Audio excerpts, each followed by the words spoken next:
Kumayak na tayo, sa akin ay sumama. Tayo ay magko-committee. Dapat ay maayos ang ating kasuotan, dahil tayo ay mananalangin. Committee, tayo na mga bata at mag-committee. Tayo ay maghanda sa ating mga pagsamba.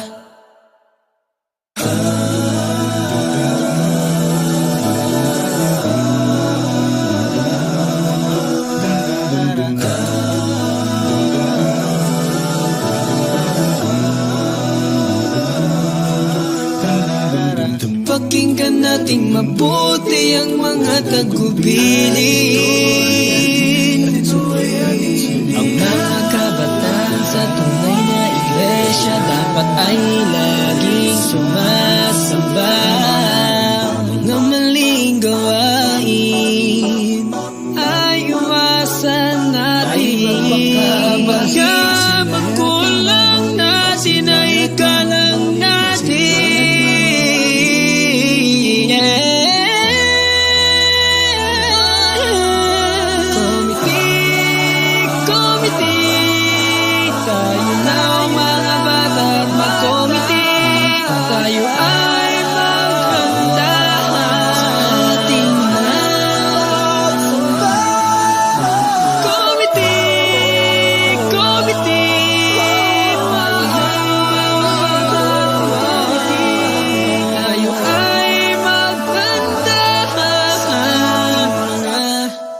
Pagsamba.